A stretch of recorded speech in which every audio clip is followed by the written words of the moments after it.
Now, about this swag surfing and walking it out in the church house, I just want to give my perspective as a board certified therapist and as a believer.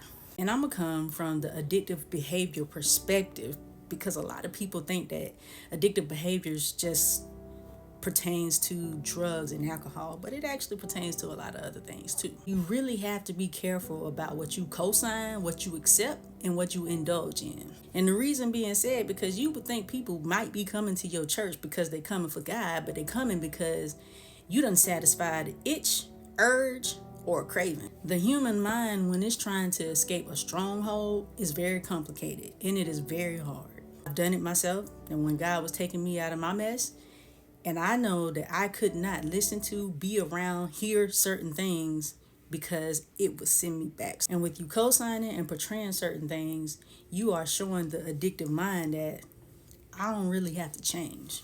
See, God's trademark is deliverance, and that's from a person, place, or a thing. See, a church is like a place for recovery. And for recovery, you go there in hopes of not staying the same. Just like when you come to God. You come to God, but you come and he gonna transform you. And to transform you from the things of the world. So you cannot have the things of the world in the place of recovery. The elements cannot be there because it can cause a setback. I can't get into everything deep, but I can provide a surface level of all of this. We tell addicts to stay away from person, place, or things that may actually remind you of your addiction, your habits, what you did, what you indulged in. And everybody isn't the same, but God always comes back for that one person. And you may actually have that one person in your congregation that you're giving the wrong message to. So maybe God is trying to deliver somebody from the club scene. And that club scene comes with a bunch of different elements. Drugs, alcohol, sex, spending money. Those are strongholds for a lot of people. And if you're sitting in there and you're creating the atmosphere to where it is the atmosphere like the club, you don't know what you may be triggering in a person's flesh. Shoot, when I heard it and I saw the video, it reminded me of my college days back in Georgia Southern. I remember the people I was hanging around and how much fun I was having with them then. Them was people I had to separate from. But it did give me a feeling of nostalgia where I was like, dang, me and so-and-so had fun. And I kind of really wanted to reach out to them people. But what good would that do me? Because that was actually a place of brokenness for me. You don't know what you're triggering in the flesh. And as a matter of fact, it was a pastor, a well-known pastor that I heard, and he was talking about alcohol. And he was like, yeah, I go home and I drink me some Hennessy so I can wind down. Sir, you have addicts in your congregation. You have people who are functioning addicts in your congregation. And you have just given them the okay to drink. And that's because they coming in there, they coming in the recovery room, and the doctor telling them, hey, I do this.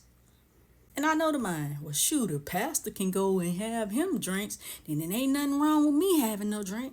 But what pastor don't know is, you might be one drink away from your liver failure. Sometimes it's better not to even comment on that stuff if you gonna say the wrong thing like that. And music is powerful. Music can put you in the mood to fornicate. Music can put you in the mood to fight. So on my side of the club, and you think I know how many fights broke out with that. Make you want to smoke, drink, shoot, sometimes just relax. But it has the power.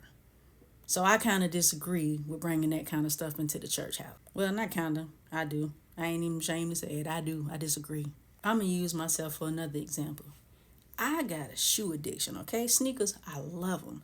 And this year, I'm actually going a whole year without buying any sneakers because it's a bad habit. It's wasting money, really. In order for me to be successful with that, I removed the shoe ads out of my Instagram and off of my Facebook. I erased my Nike, Adidas, and all those apps. And I also unsubscribed from the text messages that they send you when they have sales and stuff like that. Because they know exactly what to send me to when I'm like, oh yeah, I'm getting ready to go buy a pair of shoes. Or Facebook know exactly what kind of shoes I like actually. And they be some nice shoes. I be like, it may sound like it ain't that deep, but it's that deep. I had to remove the things that actually trigger me to go do what I'm trying not to do. But y'all pastors got to be careful because God's sending people to y'all churches. And these churches are supposed to aid with transformation and deliverance. But if you co-signing and accepting the things that they need to be delivered from or God is calling them out of, they're not going to come out of it. And I know y'all probably saying, well, you weren't there and you ain't hear the whole thing, but I'm telling you, an addicted mind, people with addictive behaviors, they don't need the whole story. All they need is a feeling, and they there. Thanks for joining my TED Talk. I need to go feed my baby.